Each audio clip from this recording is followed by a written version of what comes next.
ស្ដីអ្នកទាំងអស់គ្នាខ្ញុំបាទចនស័យថ្ងៃនេះជាថ្ងៃដែល set បន្តិចហើយដោយសារខ្ញុំត្រូវបញ្ចេញវីដេអូពី P50 Pro ហើយអ្វីដែលធ្វើឲ្យខ្ញុំពិបាកចិត្តបំផុតនោះគឺថា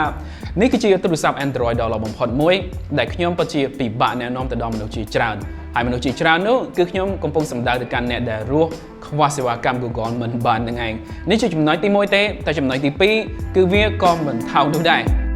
សម្រាប់តម្លៃខ្លួនទីផ្សារស្រុកយើងគឺខ្ទង់$1280សម្រាប់ model RAM 8GB ជាមួយទំហំផ្ទុក 256GB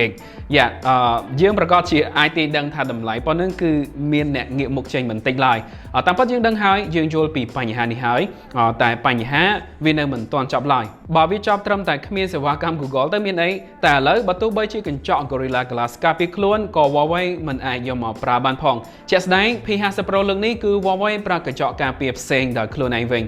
ហើយប្រអប់ស្ដើងមិនបាញ់និយាយដោយសារក្នុងនោះមានតែបញ្ចូលចាក់ SIM និង cash ថ្លា$3ថែមឲ្យប៉ុណ្ណោះសូម្បីតែខ្សែ USB-C ក៏គេមិនដាក់ឲ្យដែរយ៉ាងណាចំណុចទាំងនេះក៏មិនអាចខាំងចិត្តខ្ញុំឲ្យមើលមិនឃើញថា P50 Pro ជាទូរស័ព្ទដែលមានគុណភាពផលិតខ្ពស់មួយដែរគេដាំត្រូវលើអារម្មណ៍ Premium ពេលចាប់កាន់កញ្ចក់ភ្លឺទាំងសងខាងអបចំសុំលុយមញោមរលោងនេះវាមើលទៅប្លែកវាស្រឡះវាមានទម្ងន់ស្រាលជាង P40 Pro ហើយក៏ស្ដើងជាងស្រកមកត្រឹម 8.5 មីលីម៉ែត្រវិញដែរហើយសម្រាប់ខ្ញុំដែលកំពុងប្រើ13 Pro Max ស្រាប់ដែលស្ដាំរបស់ខ្ញុំប្រកាសជាចង់អោបខ្លួន P50 Pro នេះច្រើនជាង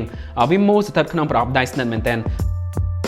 លើកនេះកែមអេក្រង់ក៏កាន់តែខ្លីល្អដែរគេក៏បំបត្តិលែនទម្លុះអេក្រង់ធំវែងលើកមុនមកប្រើលែនទម្លុះអេក្រង់មួយគ្រាប់នៅចំកណ្ដាលវិញវាមើលទៅស្រឡះច្រើនវាឡើងទំហំបន្តិចដល់ 6.6 អ៊ីងពេញបើតួអេក្រង់វាកោងតែវាមិនកោងខ្លាំងពេកទេវាទាលបន្តិចហើយក៏មិនបង្កការច្រឡំប៉ះបញ្ជាពេលក្តោបប្រើដែរដោយពេលមើលវីដេអូចំយើងមិនឃើញថាកែមកោងវាទីទៅក្រោយបាត់ content ច្រើនឡើយយើងនៅតែឃើញរូបភាពអណ្ដែតល្អរបស់គេយ៉ាងណាកម្រិតបង្ហាញរបស់អេក្រង់ OLED នេះវានៅឡើងខ្ពស់ជាងមុនបន្តិចអាចថាស្ថិតនៅចន្លោះ Full HD Plus ទៅ Quad HD ដដែល 1228 2700 pixel ជាមួយ density 450 pixel ក្នុង1 inch និងរុញបន្ថែមដោយ refresh rate ឡើងដល់ 120Hz ជាមួយ touch sampling rate ដល់ 300Hz ទៀតផងអញ្ចឹងក្រៅពីការប៉ះទៅមករអិលវាក៏ផ្ដល់សាច់ម៉ត់ច្បាស់គ្រប់គ្រាន់ដល់ផ្នែកយើងទៀតផងណាមួយទឹកពណ៌អេក្រង់នេះនៅតែបង្ហាញបានដល់ស្រស់កប់ដល់ 1000 លានពណ៌វា YP3 វាក៏បង្ហាញបានត្រឹមត្រូវបំផុតក្នុងស្តង់ដារ professional grade ទៀតផងចំណែកពន្លឺថែមទាំងអាចជះបានភ្លឺនៅក្រោមថ្ងៃយើងងាយមើលអក្សរបានស្រួលគ្រាន់តែថានៅពេលដែលខ្ញុំពេញចិត្តអេក្រង់នេះហើយតែខ្ញុំក៏អន់ចិត្តដែល Netflix មិនអាចមើលដល់កម្រិត HD លើ P50 Pro នេះបានទេអញ្ចឹងវាពិតជារឿងសោកស្ដាយមួយសម្រាប់អ្នកដែលមើល Squad Game និង Hometown អីហ្នឹងគឺមើលបានត្រឹមកម្រិត SD ប៉ុណ្ណោះតែអ្វីដែលជួសវិញគឺ speaker មួយគូលើនេះពិតជាលាន់ពីរោះមែនតើវាលាន់ខ្លាំងល្អមែនតើវាជា speaker គុណភាព high មួយដែលយើងមិនធ្លាប់បានស្គាល់មិនធ្លាប់បានឮលើទូរស័ព្ទ Huawei ពីមុនឡើយចាក់ចម្រៀងលើនេះមើលវីដេអូលើនេះលេង game លើនេះវាដេញពេញត្រចៀកធ្ងន់ល្អតែម្ដង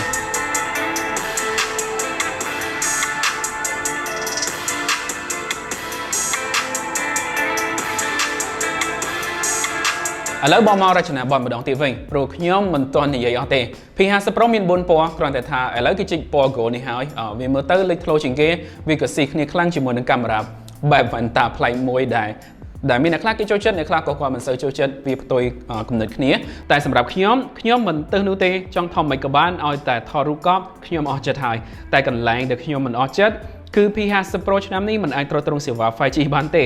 អាហ្នឹងបើ Huawei ខឹងគឺត្រូវសម្លឹងដាក់អាមេរិកហ្នឹងឯងតែបើខ្ញុំខឹងគឺ model ដែលខ្ញុំទទួលបានវាប្រើ chip Kirin 9000ហ្នឹងឯងមិនមែន SD 888ឡើយវាមិនអន់ទេតែវាក៏មិនខ្លាំងជាង chip Snapdragon 888ដែរវាជា chip 5 nanometer ដែលមានប្រើលើ Mate 40 Pro រួចមកហើយការប្រើជាក់ស្ដែងយើងប្រកាសជាមិនឃើញថាវាយឺតឡើយវាដើររអិលដូចបងអញ្ចឹងទាំង menu ទាំង multitasking កម្មវិធីឆ្លាស់ទៅមកច្រើននិង game graphic ខ្ពស់ទាំងអស់ពេលនេះវារត់បានលឿនថេរល្អតែម្ដងដោយ Call of Duty វាទាញបាន graphic very high ជាមួយនឹង frame rate max កប់លេង1ម៉ោងជាប់ក៏ frame មិនធ្លាក់និងឡើងកម្ដៅលើដែរ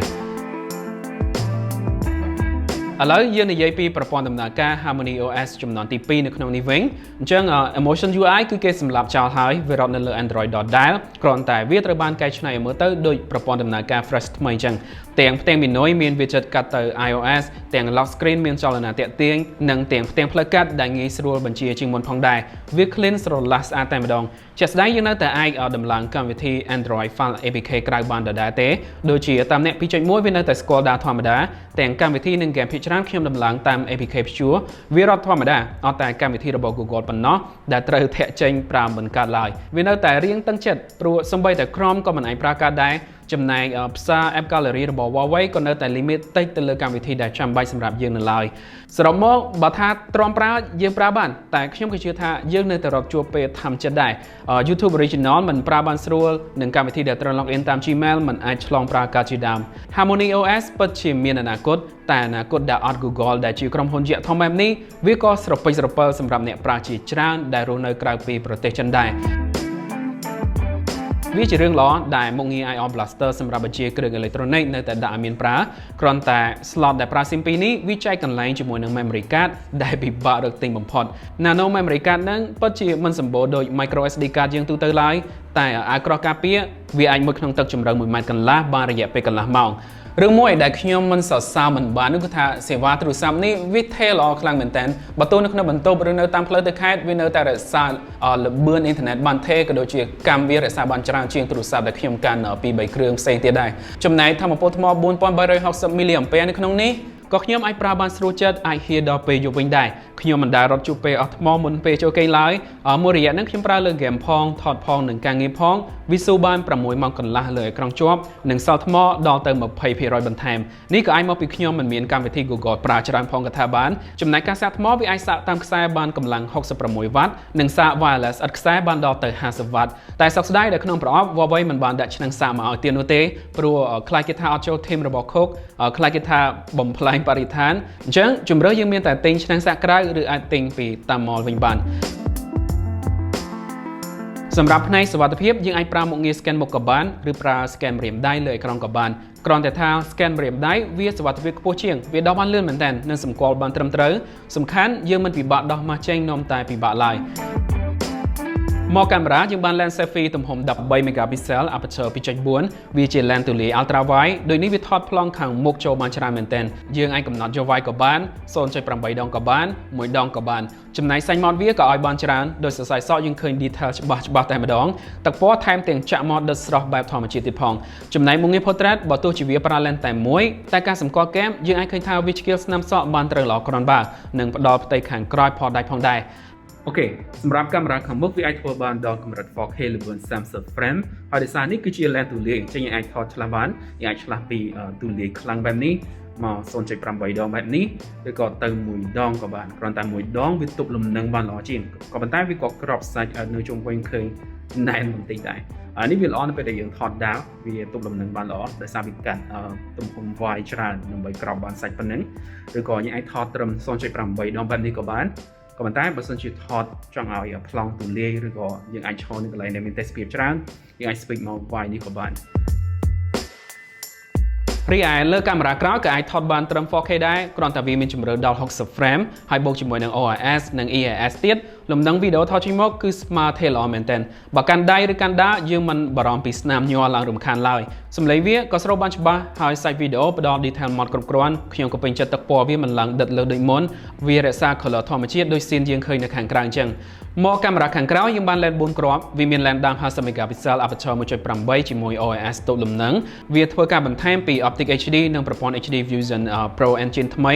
វារៀនពីរូបភាពបន្ថែមទៀតវាពិតជាទាញពន្លឺចូលបានច្រើននិងចាប់ស្នាម detail បង្ហាញបានម៉ត់ច្បាស់ផងដែរទាំង dynamic range ក៏ផលិតមកបានខ្ពស់ទៀតផងខ្ញុំពិតជាពេញចិត្តរូបភាពដែលខ្ញុំថតចេញមកនេះខ្ញុំសប្បាយចិត្តក្នុងការថតវាហើយខ្ញុំក៏មិននឹកស្មានថា Huawei រៀបចំវិទ្យាសាស្ត្រទឹកពណ៌ YP3 បានកាន់តែល្អបែបនេះទេទាំងពណ៌ស្បែកមនុស្សវាឲ្យមកត្រូវទាំងទឹកពណ៌ធម្មជាតិវាចាក់មកស្មើតែម្ដង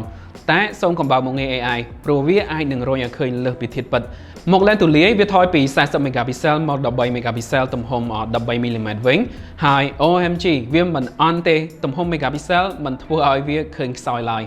ជាពិសេសនៅពេលដែលវាថតបានទូលាយខ្លាំងនិងរក្សា detail បានច្បាស់ច្រើនដោយប្លង់នេះគឺជាមួយប៉ុស្តិ៍ដែលខ្ញុំអាចគប់លុយចូលបានសំខាន់វារក្សាពណ៌និងពន្លឺមិនខុសពី lens ដើមឡើយចំណែក snap cam ក៏ថតចេញមកស្មើមិនឡើងកោងវាខ្លាំងនោះទេនិយាយមែនខ្ញុំពិតជាមិនមានអ្វីត្រូវរអ៊ូច្រើនពីកាមេរ៉ានេះទេហើយយើងក៏បាន lens សខ្មៅ40 megapixel aperture 1.6 ទំហំ 23 mm មួយទៀតផងដែរវាប្រើសម្រាប់ថតរូបបែប monochrome ចំណែក lens periscope លើកនេះឡើងទំហំដល់ទៅ64 megapixel aperture 3.5 វា 90 mm វាក៏មាន OIS ទប់លំនឹងដូចគ្នាវាអាច zoom optical 3.5 ដងនិង zoom digital អស់ដល់ទៅ100ដងតែបើថត100ដងនៅខាងក្រៅយើងនឹងឃើញថាវាមិនអាចយកមកប្រើសាច់ការធំបានទេព្រោះវាជ្រុះសាច់មាត់សឹងតែអស់ហើយជាក់ស្ដែងខ្ញុំប្រើវាបានការបំផុតពេលដែល zoom មើលឆាំងលើប្រច័ណ្ឌប៉ុណ្ណោះតែវាធ្វើការបានល្អបំផុតគឺត្រឹម 3.5 ដងនិងទៅជិត10ដងនឹងឯងវារក្សាសាច់ detail ច្រើនយើងងាយថតប្លង់ឆ្ងាយបានគៀកវាក៏ល្អសម្រាប់ការប្រើលើ portrait mode ដែរខ្ញុំពេញចិត្តមុខងារ portrait លើនេះមែនតើវាថតចេញមកសឹងតែដោយពពួកកាមេរ៉ាធំទៅហើយជាពិសេសអាសាច់គ្រីមព្រាលលើផ្ទៃខាងក្រោយផ្ដល់ចេញមកខាប់ល្អខ្លាំង snap cam ក៏សម្គាល់បានខ្ពស់បើទោះផ្ទៃស្មុគស្មាញបន្តិចក៏វាមិនច្រឡំចែកត្រីមិនត្រូវដែរលុះត្រាណាតែចង់សក់តូចច្រើនពេកវាអាចនឹងពិបាកធ្វើការបន្តិចដូចគ្នា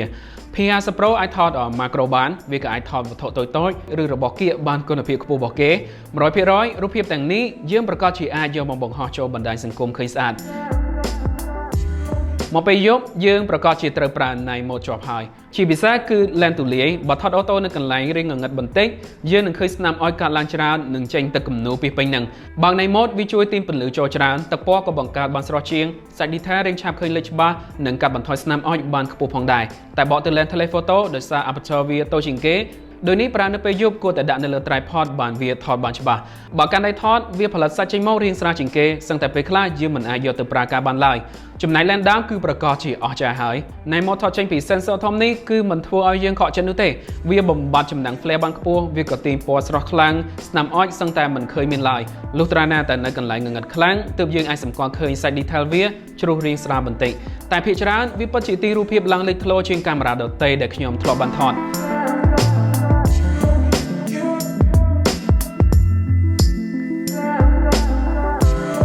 និយាយរួម P50 Pro គឺជាទូរស័ព្ទដ៏ល្អបំផុតមួយដែលខ្ញុំចូលចិត្តបំផុតតែវាស្ទើរលើចំណុច4ទី1គឺ Harmony OS នៅមិនទាន់ឲ្យយើងរកខ្វះ Google បានទី2គឺ chip Kirin 9000មិនអាចប្រើធ្លុះអនាគត 5G បានទី3ឆ្នាំងសាស66 វ៉ាត់មិនមានដាក់ឲ្យប្រើចំណែកតម្លៃថ្លៃស្រាប់ទៀតវាកាន់តែទាញអ្នកប្រើមិនអាចហ៊ានប្រថុយទិញវាប្រើច្រើនឡើយយ៉ាងណាយើងដឹងថាទាំងនេះក៏ដោយសារតែទណ្ឌកម្មរឹតបន្តឹង Huawei ដូចគ្នាបើមិនចឹងទេយើងនឹងទទួលបានទូរស័ព្ទកំពូលមួយដែលមានកាមេរ៉ាល្អបំផុតជាមួយគុណភាពផលិតខ្ពស់ផងដែរអញ្ចឹងនេះជាអ្វីដែលខ្ញុំចង់និយាយពី P50 Pro ចង់អ្នកទាំងអស់គ្នាវិញមានអ្វីចង់និយាយដែរអាចសរសេរជា comment នៅខាងក្រោមនេះផងហើយខ្ញុំនឹងនិយាយទៅកាន់អ្នកទាំងអស់គ្នានៅវីដេអូក្រោយទៀត